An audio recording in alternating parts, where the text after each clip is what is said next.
Cayó el problema, ahí empezaron a aparecer los oficios, pero eran todas actuaciones policiales.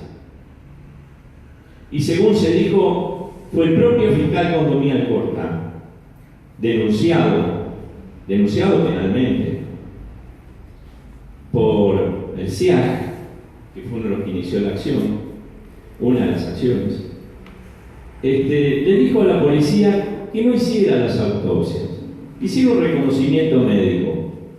Apareció en la vía pública, ahogado, es un muerto de la inundación. Aparentemente ahogado, esa persona lo da, que su muerte fue por inmersión, y chao, sin autopsia. La mayoría de nuestros muertos por la inundación no tuvieron autopsia, ninguno tuvo autopsia. 8 de los 51 que ellos denunciaron. Ahora tengo sobre que tiene todo en la cabeza. Me ayuda. Como siempre, como lo ha hecho en la causa. Y entonces, esa orden la dio el fiscal.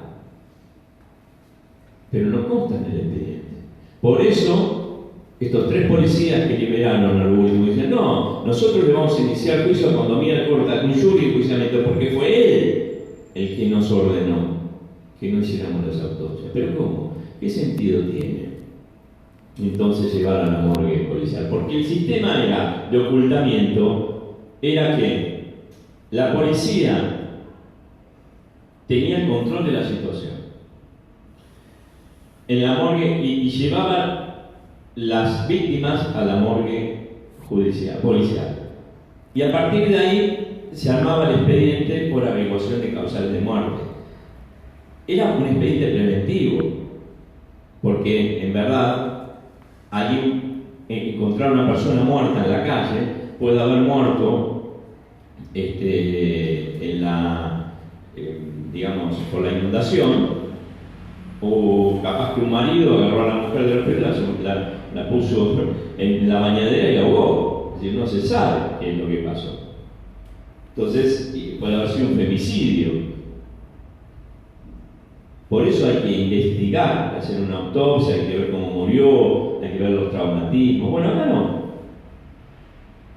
Y se abre la causa penal, no por porque haya un delito, sino de modo preventivo, para averiguar las causales de muerte. Ahora, a partir de eso, el Poder Ejecutivo del expediente penal, de los expedientes penales, saca el número de 51 víctimas. Pero ¿qué pasaba? La policía sacaba del circuito de la morgue un montón de víctimas, porque los familiares esperaban que pasara la morguera, el coche de la morgue. Vieron ese policía científica. ¿Qué tiene que ver la policía con la ciencia? Pero bueno, policía científica. Entonces, y ellos levantan los cadáveres. ¿Qué pasaba? No venían. Entonces la gente pasó, como el caso de Juan Carlos García, 5 horas en la Rambla. Los familiares estaban desesperados. Entonces decían: miren, consíganse un médico que les certifique la muerte, que sea una muerte natural y no traumática, y véndelo, créemelo al cuerpo. Entonces no pasaba por el circuito judicial.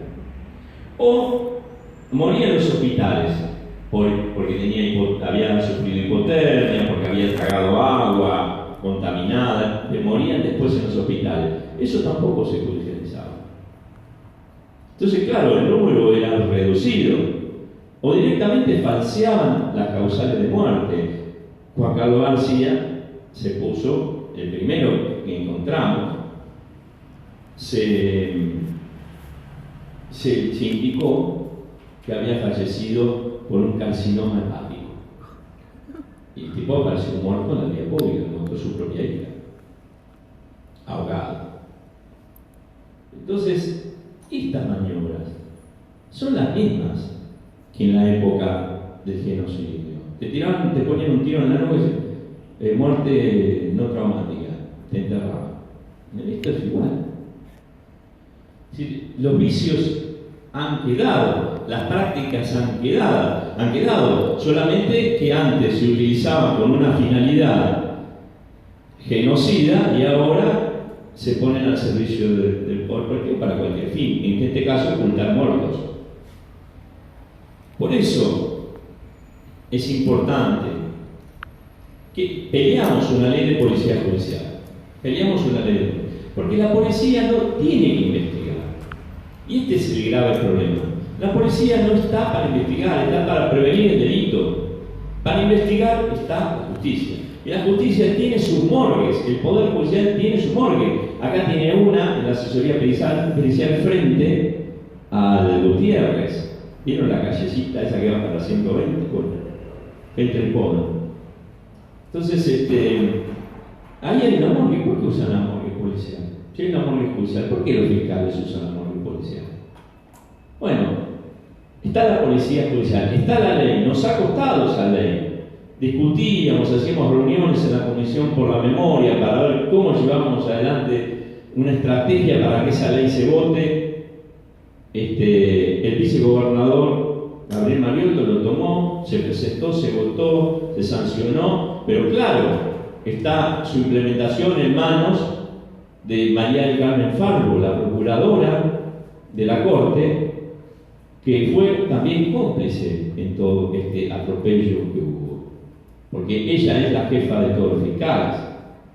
Ella es la que permite estas irregularidades. Y la ley está frenada.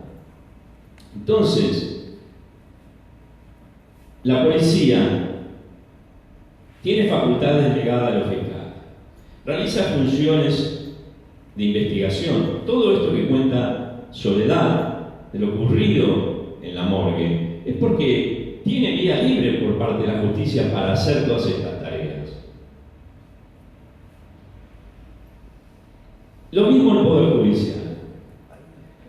No asumen sus funciones y no llevan adelante las acciones penales. Yo tengo acá un listado de causas, ahora si hay tiempo las vamos a ver, de todas las causas que nosotros, las denuncias que nosotros mandamos a los fiscales, a la justicia penal. Porque a medida que íbamos avanzando encontrábamos cada vez más delitos. Y bueno, estos delitos eran denunciados y sin embargo ninguna prosperó. No tenemos ningún imputado por esos hechos. Pero además la policía se sintió tan importante que no nos dejó ingresar a la morgue. Se alzó contra la decisión de un juez. Esto es un delito que también hicimos la denuncia penal contra el comisario Pablo Vázquez. Fue archivada inmediatamente la causa por el juez Melazo. Inmediatamente. Fue absuelto. No nos permitió ingresar al sistema de identificación de huellas dactilares, el EIFIS. Con Soledad trabajamos mucho eso. Porque suponíamos que si habían ocultado muertos, primero hubieran querido saber la identidad con las huellas dactilares. Entonces quisimos ingresar, no pudimos ingresar al sistema con órdenes judiciales. Fíjense ustedes, no obtuvimos los llamados del 911, desaparecieron. Se cortó la luz, dice, que se desaparecieron, bueno, quedaron las planillas, pero no los llamados. No los pudimos obtener. Las cámaras de vigilancia de la municipalidad tampoco, ¿cierto? Por suerte, tuvimos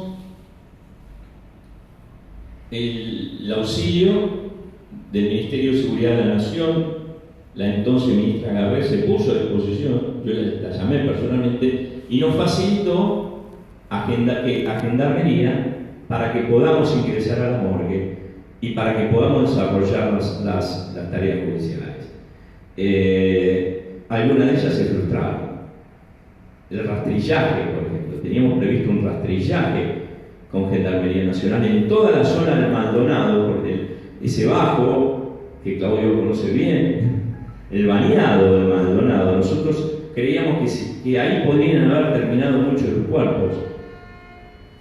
Y no se pudo hacer, ¿por qué? Porque el juez Atencio me planteó un conflicto de competencias. Dice, no, yo soy competente, no Arias. Totalmente improcedente, porque las causas eran en ese momento una data para obtener información, nada que ver, nos estaban denunciando el delito. Sin embargo, el diario El Día titulaba todo el tiempo, el juez Atencio, el juez de la causa, el juez Atencio, el juez Atencio. La Corte demoró 15 días para resolver la cuestión de competencia. Y en esos 15 días se perdieron un montón de pruebas, entre ellas los rastrillos. 20 días, más o menos, 15, 20 días. Entonces, fíjense, la justicia, la policía y el poder político también, porque nosotros, por ejemplo, en el registro de las personas, tuvimos que secuestrar la documentación contra la voluntad de las delegaciones del registro.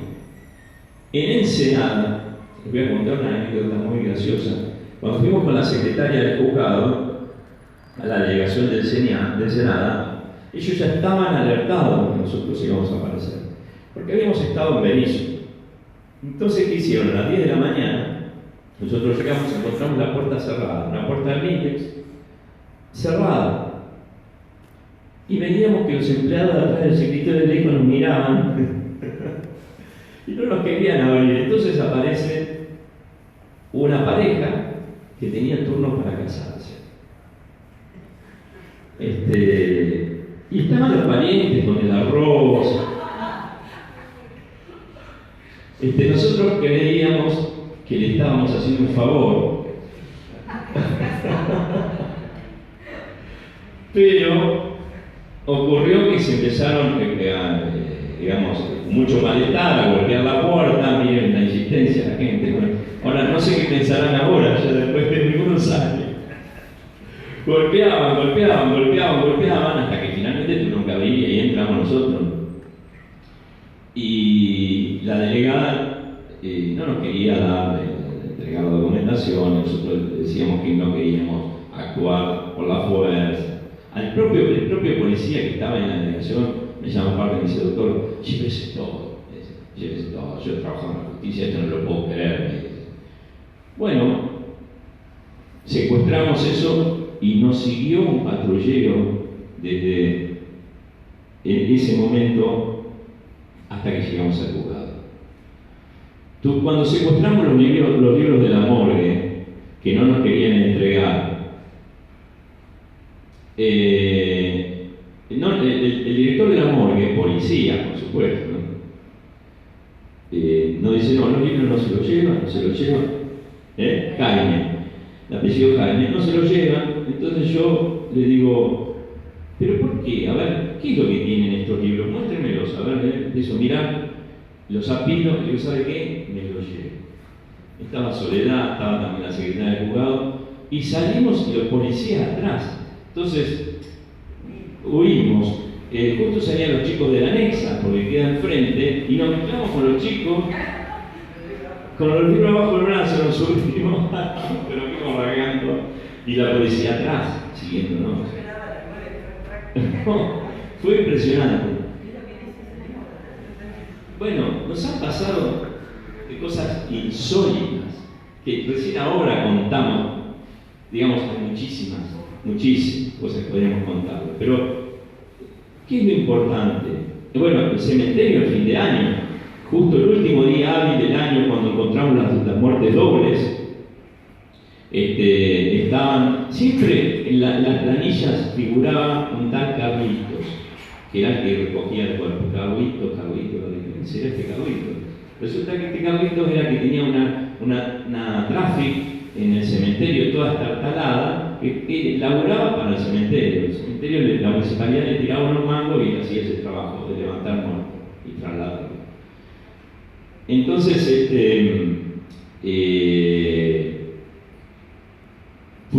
se venía la feria judicial, y era el último día del año, y en enero teníamos que cambiaran, que sacaran el cuerpo, porque estaban enterrados dos cuerpos con la misma identidad, Raúl Jaime Isla. Recuerdo que para Para uno, claro, era el verdadero, y los familiares iban, le llevaban flores, y el otro estaba, no iba nadie. Recuerdo que Soledad iba con alguno que estaba en las asambleas, no me acuerdo, y le llevaba flores, iban del brazo. Llevarle flores a la tumba para que no la cambie, para que no la toque, hasta que dictamos la medida cautelar, la orden de exhumación, que tendría que hacer todo eso la justicia penal, pero como no lo hacía, lo hicimos nosotros. Hicimos la exhumación de los 2 cuerpos y los llevamos a la asesoría de la morgue judicial para que tomen el ADN y ver cuál era realmente Raúl Jaramillo. Uno se comprobó que era Raúl Jaramillo, y el otro no sabemos quién es. Figuraba con la identidad, no sabemos quién es. Entonces,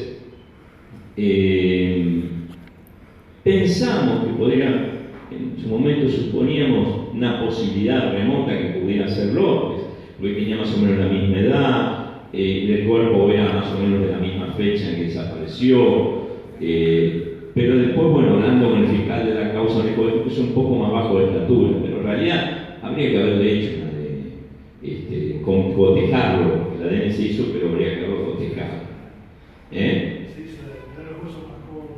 Eran los huesos más cortos, sí, pero no se hizo el análisis, no se cotejó la ADN, según, ¿no? Bueno, pero decíamos que si a López lo pueden haber enterrado con una identidad distinta, como pasó. Claro, exacto. Lo mismo decíamos al respecto de Luciano Arruga, y después se comprobó eso. Apareció enterrado como NN, no en un cementerio acá, sino en Capital Federal.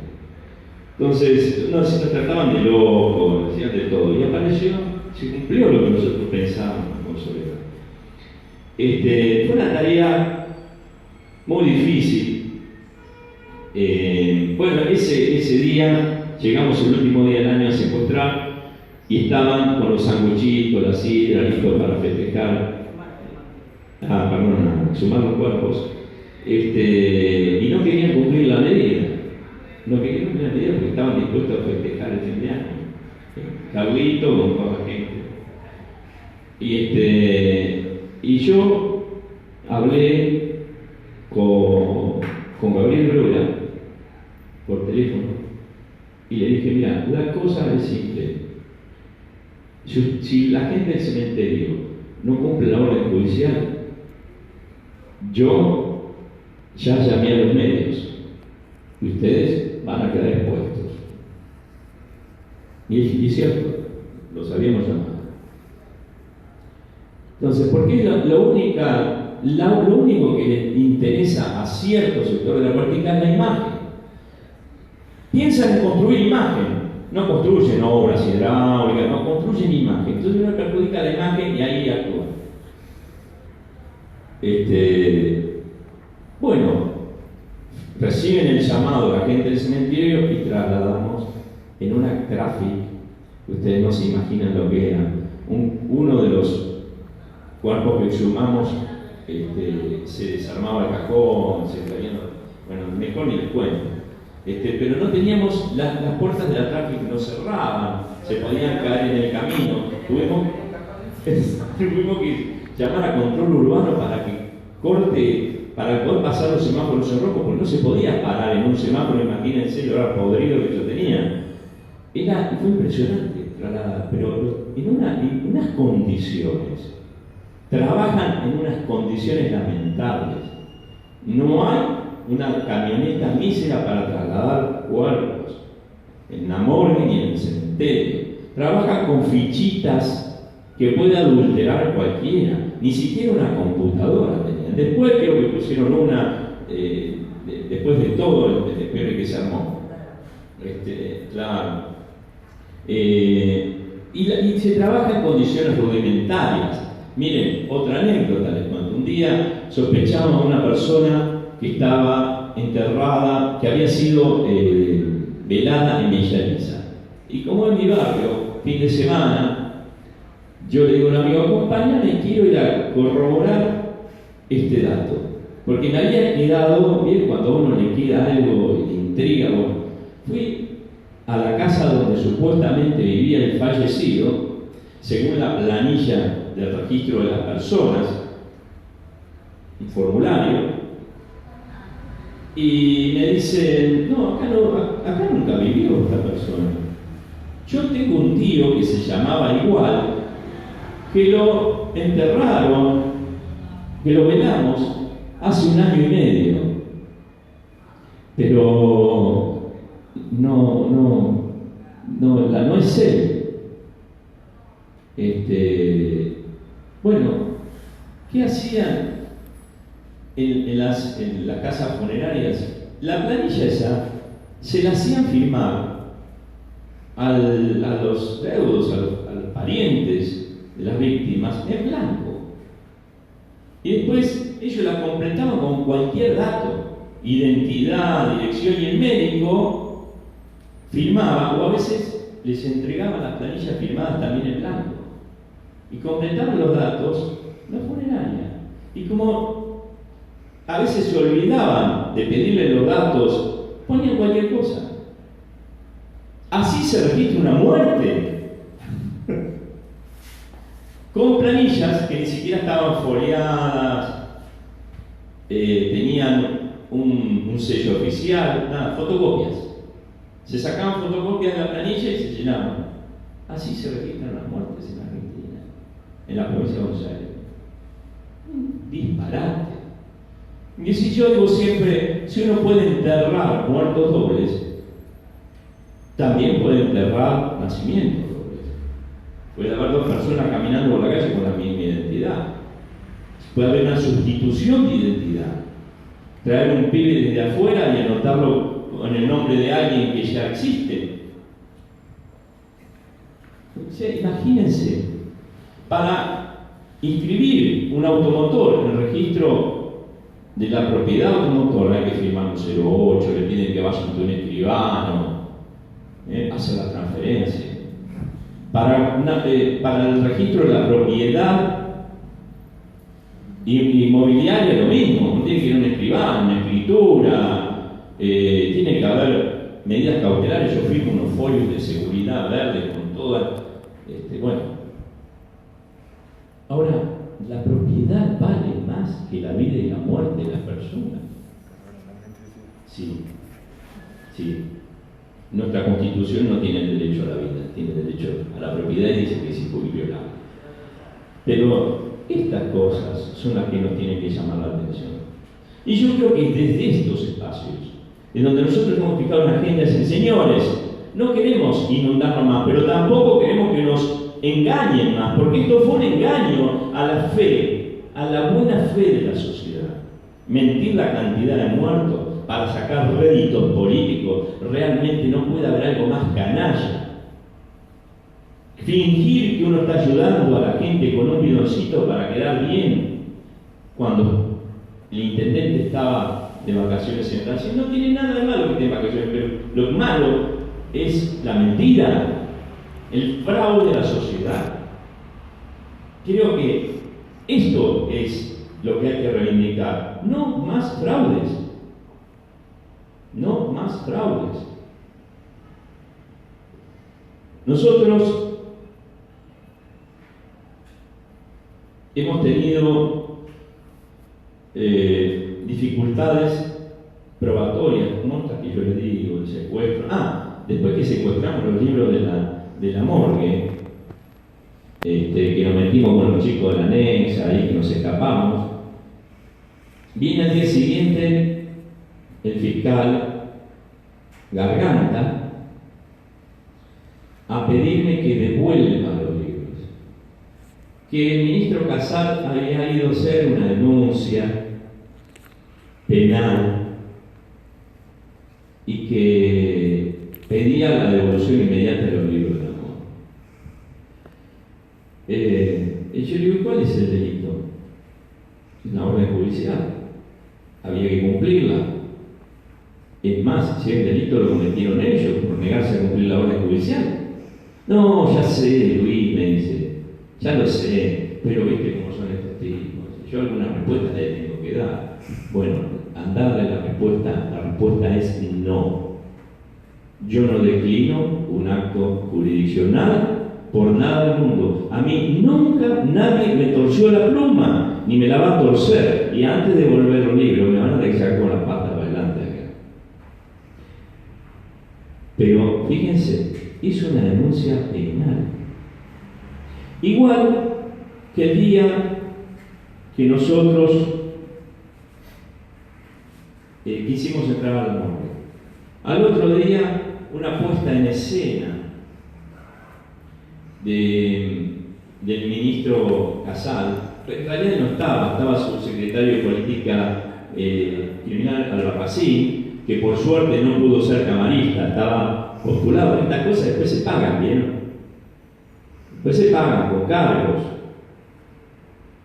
Y no, con esta casación, pues de casación. Claro, porque se pagan bien o con mal, hay uno vuelto que. Bueno, la cosa es que estaba él, estaba el juez Atencio, que estaba el fiscal Condomía Alcorta, que estaba denunciado penalmente. Y hablaron una puesta en escena que salió en el diario El Día, en primera página, donde decían que no había ninguna irregularidad en la morgue. Ninguna víctima de inundación, que no había irregularidades, estaba todo bien. Y después cuando nosotros entramos con Gendarmería Nacional, nos encontramos con ese tétrico panorama, el archivo fantasma, la gente que se pretendía inscribir con doble identidad, los cuerpos que estaban en la morgue sin referencia a una causa judicial, porque para que haya un cuerpo en la morgue tiene que haber una causa judicial, como decía Soledad. Había cuerpos que no pertenecían a ninguna causa judicial. Nosotros, el que ordenó la inscripción doble del fiscal fue Marcelo Martini. Nosotros hicimos la denuncia penal. Va a la Fiscalía General, la Fiscalía, qué suerte llegó el mando, ¿no? La Fiscalía General, a pesar de que estaba de turno en la Fiscalía 6, le manda la denuncia a la Fiscalía 3 del propio Marcelo Martini, que presuntamente había cometido esa irregularidad. ¿Y saben qué? Cuando nosotros llamamos para preguntar qué había pasado con la causa, se había perdido. Se perdió el expediente. Y no hubo responsabilidad alguna. Pero bueno, para ir terminando, yo quería contarles que hubo múltiples causas. No se las voy a describir todas, pero quiero que las conozcan. La primera fue la que inició Julián Axar, el día 5 de abril, después de la inundación. Y Julián Axar era el defensor del fuero de responsabilidad penal juvenil. Y como tal, temía que había menores muertos. Todos íbamos a los barrios y nos decían, hay muertos, hay menores muertos. Bueno. Sabíamos que podría haber algo de mito. Una periodista muy calificada que investiga tragedias me decía, cuidado Luis, siempre que ocurren estas catástrofes dicen que hay más muertos, se generan mitos sociales. Yo le respondí, tampoco hay que caer en el mito de que todo es un mito. Yo quiero saber qué pasó. Quiero saber qué pasó. Bueno, fuimos con Julián ese mismo día a la morgue, fuimos al hospital de Gonet, de San Roque, y ahí nos encontramos con unos policías que estaban buscando a unos desaparecidos. Y nos dan, charlando con ellos, intercambiando información amablemente, nos dan una lista, nos entregan una lista donde había 30 personas desaparecidas. Y mientras el ministro anunciaba que había 51 muertos y una persona desaparecida. Nosotros teníamos 30. ¿Qué pasa? Entre esos 30, 2 menores que nunca supimos qué pasó. Algo supimos, sí, fue un fraude también, pero no supimos qué pasó con los menores. Bueno, y así comenzó la mentira. Y nos dimos cuenta porque apareció el fiscal también con Dominga Alcorta esa noche. Y nos muestra una planilla de la DDI donde estaban las víctimas. Y había una que estaba tachada. Josué Suárez Salazar. Estaba tachada. Y se había agregado otra. Nélida Reyes. Entonces nosotros, no, ¿por qué está tachado este? No, este pues, murió electrocutado. ¿Qué pasó? Sacaron a Suárez Salazar porque encontraron a Nélida Reyes y no querían superar la cantidad de 51 víctimas. Por eso lo sacan. Se ha muerto electrocutado. Esto nosotros lo pudimos comprobar. O sea que la intención de ocultamiento estuvo. Claro, así es, y no lo habían puesto. Reclamaba, pero.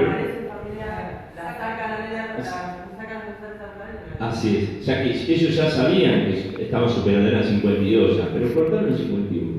Casualmente la misma cantidad de la tragedia de Monse, en un contexto donde el Poder Ejecutivo Nacional y Provincial estaban enfrentados.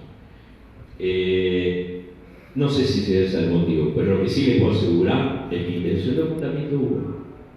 Bueno, Julián Axat fue separado de la causa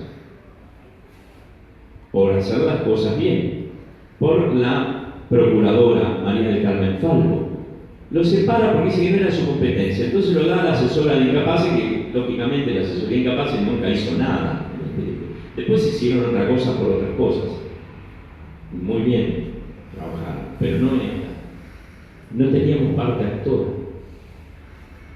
Le decíamos a algunos familiares de víctimas que andaban siempre por ahí, algunos, Gabriel Colauti, formen una asociación, y así surgió a Fabi, Paula García.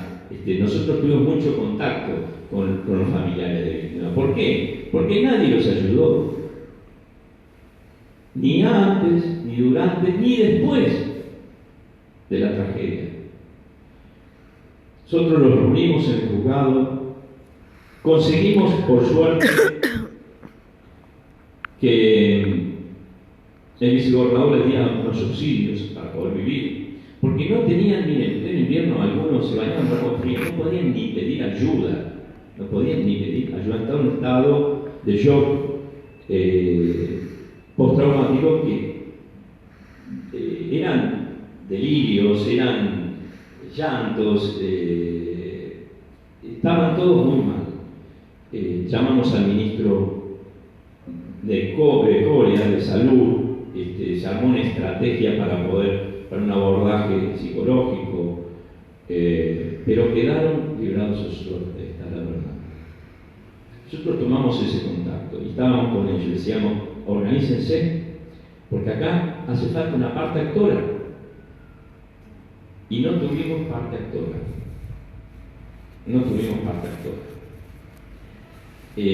Hasta que el diputado Levelli, gente de su entorno que trabajaba con él, se presentan en la causa.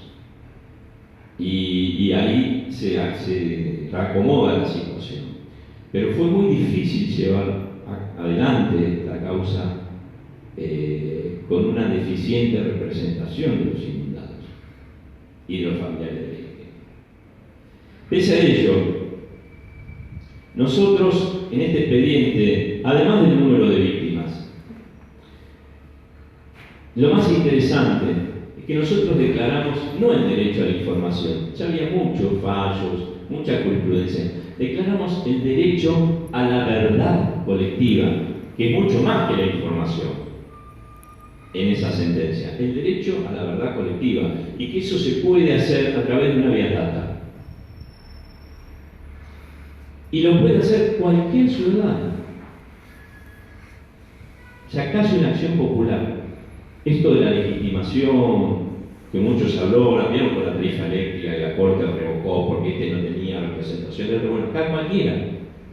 Y la Cámara lo confirmó. Lo confirmó porque muchos asambleístas y mandados estaban en la puerta de la Cámara cortando la calle. Esta es la realidad. Porque si no, yo creo que otra hubiera sido la suerte. Pero la herramienta está a disposición. Imagínense la cantidad de cosas que se puede hacer con eso. Un habeas data colectivo para saber el avance de las obras, real, para que se digan cuánto se invirtió, cuánto no, si no se supiera. Pero eso se puede pedir rápidamente por el derecho a la información y fundamentalmente por el derecho a la verdad, el derecho a que no nos mientan. Este es el punto. Bueno, después hubo Causa Rodríguez, se juntaron otras como la de Negrelli, que le digo, la causa Cada, que después fue transformada porque esta chica sufrió represalias, Cada Marcela, entonces asume la representación Soledad, que fue cuestionada por la Fiscalía de Estado, bueno, la Cámara. Hubo varias acciones vinculadas al mismo tema de víctimas. Y AFABI también presentó una por 2 víctimas que, digamos, no tuvo avances, porque yo no actué de oficio, sino a petición de partes, por esto la dificultad de no tener partes todas. Fue abandonada, prácticamente la causa no tiene movimiento desde que se inició. Después hubo una acción que fue la de asesoría de incapaces, que presentó la doctora Hilda Sherman por las personas que viven en el margen de los arroyos. Los medios de comunicación dijeron el traslado de las personas que viven al margen, como si fuera una iniciativa del Poder Ejecutivo, pero no fue así. Fue porque tuvo una orden judicial de relocalización. Esto no se dijo, el diario Día no lo dijo nunca. Nosotros condenamos a la provincia primero con una medida cautelar y después con una sentencia definitiva que dictamos hace poco tiempo, porque era muy compleja, para el abordaje de todas esas familias que viven, no solamente en cuanto a la problemática de la vivienda, sino problemática de salud, alimentación, de toda esta población que vive en el margen de los arroyos y zonas inundables. Esto lo inició la Defensoría. Ahí hubo muchísimos oficios e informes que sería bueno que alguien vaya, los releve, porque ustedes saben que el registro de la propiedad recauda un importe que debe ser destinado al derecho a la vivienda, ¿no es cierto? Lo mismo a través del impuesto inmobiliario. Bueno, hay fondos que no se sabe cuál es su destino. Hubo préstamos también del BID que no sabemos cómo se ejecutaron para estos fines, pero es interesante. Después, bueno, tuvo la causa de la Asociación Civil SOS La Plata por la cuestión de las normativas que regulan el ordenamiento territorial y el uso del suelo en el Partido de La Plata. Hay normas que se contraponen, se contradicen y dan un gran margen de discrecionalidad en la aprobación de las obras. Nosotros dictamos una medida cautelar para que mientras se resuelva no se construyan edificio de más de 3 plantas. Nos costó muy caro porque tuvimos cortado el juzgado. Se decía que era la UOCRA, pero la UOCRA no era una cooperativa que manejaba la Municipalidad de La Plata y que andaban con un auto sin patente dando vuelta a toda la manzana diciendo alguien corrupto.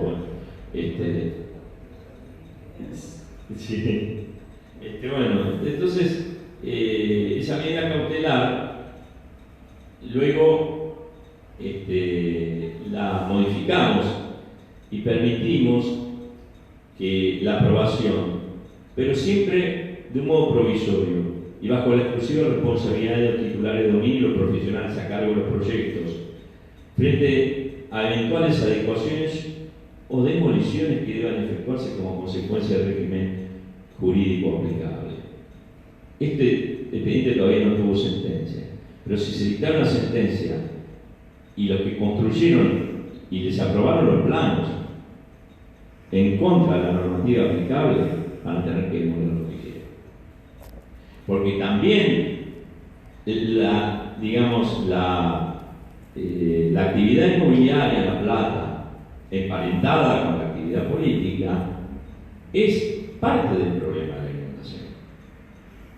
Bueno, después hubo otra, Santos Berizo, el abogado, inició por el tema del plan integral de materia hidráulica,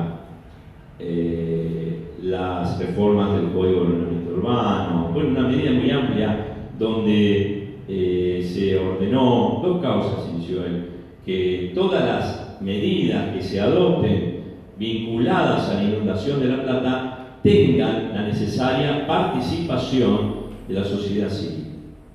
A partir de ahí, después crean la comisión bicameral a través de la ley que estableció las obras y la comisión de seguimiento, ¿no? También. Pero en realidad, todo lo que tenga que ver con la inundación, directa o indirectamente, tiene que tener participación por esta medida cautelar. Tuvimos otras acciones vinculadas a la morgue, iniciadas por la Comisión por la Memoria y también por el CIAC, con sentencia, donde dictamos una sentencia obligándole al Poder Ejecutivo a readecuar todo este sistema de inscripciones de fallecimientos y protocolos para las morgues, que se unifique un protocolo de actuación, la parte de edilicia, bueno, en fin, varias medidas que no se cumplieron, y esta también fue confirmada por la Cámara. Así que, bueno, hay diversas también acciones por daños, pero hay una causa colectiva por daños, que si prospera tendrán que indemnizar a todos los damnificados. Esta es importante, sería interesante que ustedes la vean, participen, formen parte de esa causa. El abogado de la ciudad se llama Gonzalo Carbón, después yo en todo caso les puedo dar los datos, sobre todo porque es una causa colectiva. Bueno, hicimos infinidad de denuncias penales que, ¿para qué voy a detallar? En algún momento las di a conocer.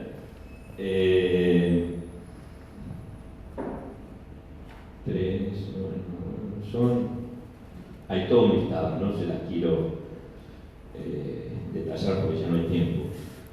Pero decirles que la mayoría fueron archivadas. La mayoría fueron archivadas. No hay responsables, ni por el delito de estrago culposo, que si se denuncia, tampoco hay responsables por tantos otros delitos que nosotros denunciamos permanentemente. Como no hay responsables también de muchísimos otros delitos que por otras cuestiones también realizamos.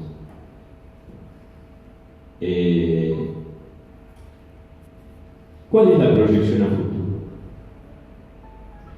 En primer lugar, creo que hay que discutir la ciudad. Hay que discutir la ciudad. Es decir, hoy conviven todas las actividades, residenciales, comerciales, administrativas, ustedes no se pueden estacionar. Y digamos, hay que decidir fundamentalmente qué tipo de ciudad queremos. Una ciudad, una proyección turística, una proyección residencial, comercial, qué sectores, cuáles sí, cuáles no. Hay que rever todo el Código de Ordenamiento Urbano, hay que verlo de nuevo. Porque eso se hizo sin la participación social necesaria. Lo armaron entre las inmobiliarias y el sector político. Los arquitectos, pero no hubo una participación efectiva de la sociedad. Creo que esto hay que reverlo. La sociedad platense necesita redefinir la ciudad. Nosotros tenemos una catedral, por ejemplo, que hay muchas parecidas en el mundo, pero pocas que se puedan observar desde lejos como la nuestra, porque la mayoría están rodeadas de edificios. Eso tiene un valor patrimonial, visual, que nosotros tenemos que cuidar. Y ya se le han hecho muchos edificios al lado. Entonces, ¿qué zona queremos densificar? ¿Cuáles vamos a tener, digamos, con baja densidad? ¿Qué planes va a haber para los sectores que no tienen recursos, para evitar que haya ocupaciones permanentes de las tierras. Es decir, hay que discutir muchísimas cosas, porque la Plata todavía tiene disponibilidad de tierras. No es lo mismo que Avellaneda, donde no queda ni un pedacito de tierra ni en una maceta. Acá tenemos tierra, tenemos que administrar, porque el suelo es algo finito, escaso, digamos. En algún momento se nos va a poblar todo. La Plata fue la primera ciudad que se diseñó en Latinoamérica antes de ser construida. Y después no se respetó su diseño, porque en los barrios no hay suficientes espacios verdes, no tienen la amplitud de la vereda que tienen acá, no tienen la plaza cada 6 cuadras. Es decir, se hizo todo a la deriva. Creo que esto es lo principal, porque eso tiene que ver el crecimiento indiscriminado por parte del sector inmobiliario. Ha tenido que ver con la impermeabilización de la tierra, bueno, todo lo que ustedes ya saben, que se puede explicar. Eso hay que discutirlo. Pero por otro lado, eso creo que tiene que estar en la agenda del grupo de inundados. Para discutir la ciudad, su proyección inmobiliaria, turística, social, eso tiene que estar en la agenda.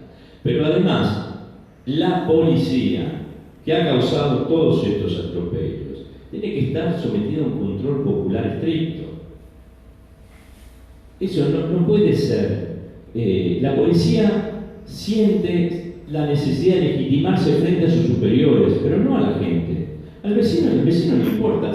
Su carrera no depende del vecino, depende del superior que lo promueva. Esto se tiene que acabar.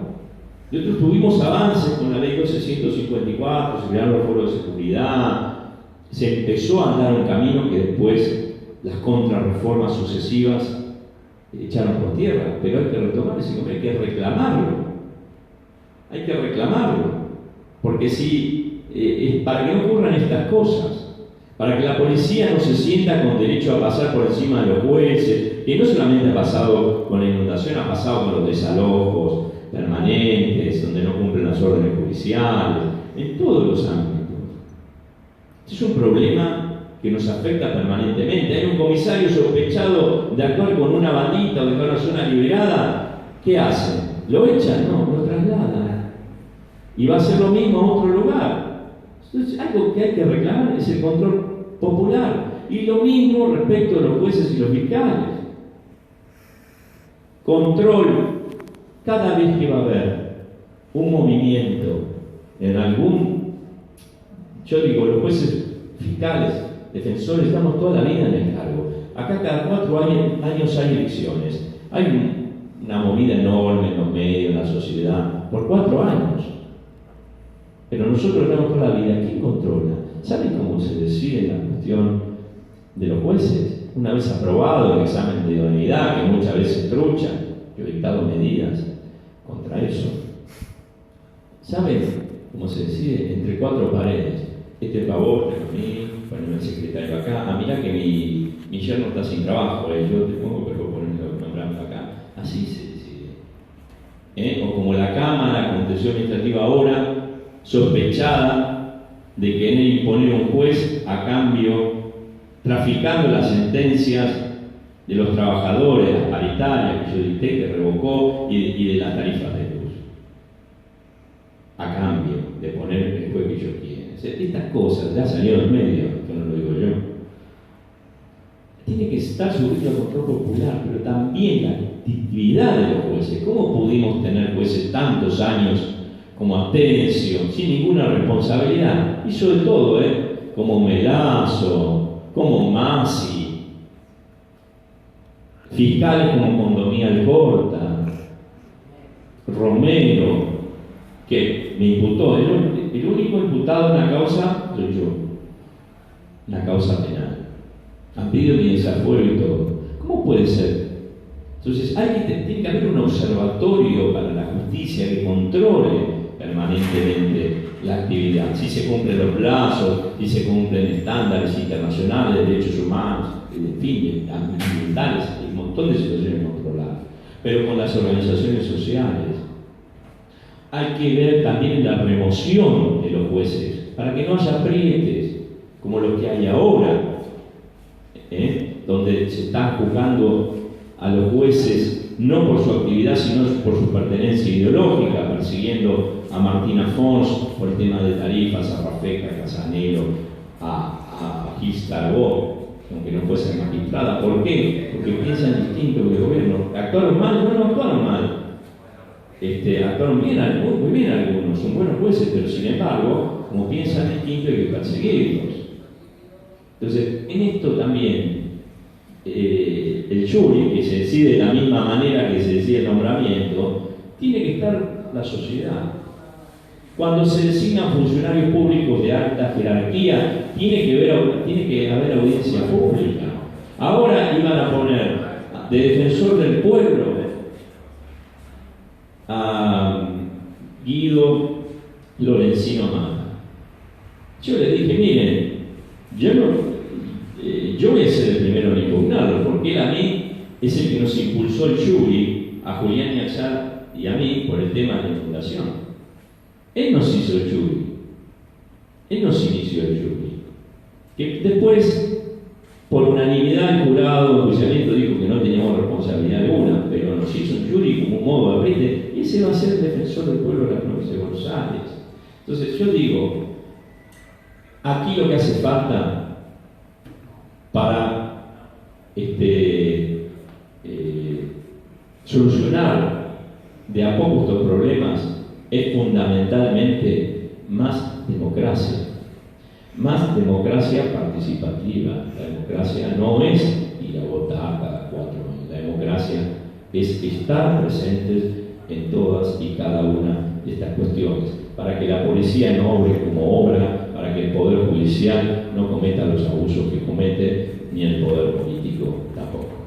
Así que con esto termino y muchísimas gracias.